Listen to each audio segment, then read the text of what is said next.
ओवैसी साहब, असदुद्दीन ओवैसी साहब, असदुद्दीन ओवैसी साहब, असदुद्दीन ओवैसी साहब, असदुद्दीन ओवैसी साहब, असदुद्दीन ओवैसी साहब। बिस्मिल्लाहिर्रहमानिर्रहीम। अस्सलामु अलैकुम व रहमतुल्लाहि व बरकातहू। मैं चोकरा घाट की जनता का शुक्रिया अदा करता हूँ, हमारे कौम और मिल्लत के बुज़ुर्गों का, हमारी इज़्ज़तदार माँ और बहनों का, गयूर नौजवान साथियों का, कि आज आपने हज़ारों की तादाद में यहाँ पर आकर इस बात का पैगाम दे दिया कि इंशाअल्लाह ताला 11 तारीख़ के दिन चोकरा घाट, आबादपुर में और पूरे बलरामपुर विधानसभा में इंशाअल्लाह ताला पतंग छाप के नाम पर वोट पड़ने वाला है और इंशाअल्लाह यहाँ पर एक इनकलाबी तब्दीली, सियासी तब्दीली आने वाली है। मैं आप तमाम का शुक्रिया अदा करता हूँ।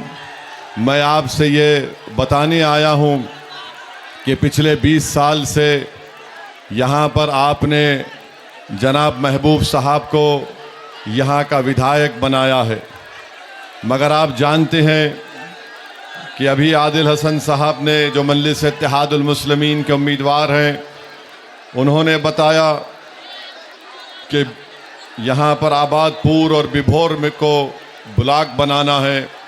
मैं आपसे वादा कर रहा हूँ कि इंशाअल्लाह ताला आप मजलिस इत्तेहादुल मुस्लिमीन को यहाँ से कामयाब करिए। जो काम 20 साल में महबूब साहब ने नहीं किया, वो काम आदिल हसन आपको करके दिखाएगा। जादवपुर में, खुराभाव में, बाहीन घाट में, ज़मीरा घाट में, बैरोल घाट में यहाँ पर पुल नहीं है। इंशाअल्लाह ताला मजलिस के उम्मीदवार की कामयाबी के बाद आदिल हसन लड़कर फिर कर यहाँ पर इन ब्रिज का काम करवाएगा। तीसरी बात यह है कि आप जानते हैं कि पूरे बलरामपुर विधानसभा में ब्लॉक के ऑफिस में रिश्वतखोरी का अड्डा बन चुका है। नेता लोग, बाबू लोग के साथ मिलकर म्यूटेशन के नाम पर 4 से 5 हज़ार रुपये रिश्वत लेते हैं, रजिस्ट्रेशन के लिए रिश्वत लेते हैं, आवास योजना के लिए भ्रष्टाचार होता है, हमारी माँ और बहनों के पेंशन के लिए भ्रष्टाचार होता है। मैं आपसे वादा कर रहा हूँ कि इंशाअल्लाह ताला यहाँ से आप आदिल हसन को अपना नया विधायक बनाएंगे तो इंशाअल्लाह ताला भ्रष्टाचार का खात्मा होगा और भ्रष्टाचार यहाँ से ख़त्म किया जाएगा।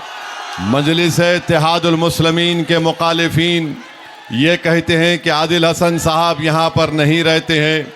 मैं चोकरा घाट और बलरामपुर की जनता को और आबाद घाट की जनता को ये बता रहा हूँ कि आदिल हसन की कामयाबी के बाद इंशाअल्लाह ताला असदुद्दीन ओवैसी आदिल हसन का व्हाट्सएप पर लाइव लोकेशन लेता रहेगा ताकि वो यहीं पर ठहरें, यहाँ की जनता के लिए काम करेंगे इंशाअल्लाह ताला।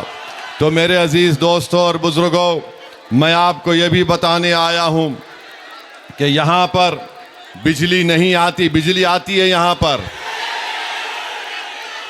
तो जिसको आपने अपना महबूब बनाकर वोट दिया वो बिजली नहीं ला सके, तो अब की बार आप लोग क्या करने वाले हैं? जो बिजली नहीं लाया, जो कटाव का इंतज़ाम नहीं किया, जो टाट बंद का इंतज़ाम नहीं किया, जो स्कूल नहीं बनाया, जो अस्पताल नहीं बनाया, जो किसानों के ख़रीदी का सेंटर नहीं बना सका, जो पुल नहीं बना सका, जो रिश्वत को ख़त्म नहीं कर सका, तो फिर क्या वो आपके वोट का हकदार है 11 तारीख़ के दिन? और हम आपको बता रहे हैं मेरे अजीज़ दोस्तों और बुज़ुर्गों, बलरामपुर में जूट की फैक्ट्री थी, वो बंद हो गई और अब आपको अपना जूट बंगाल ले जाकर बेचना पड़ता है। गवर्नमेंट का हाई स्कूल नहीं है,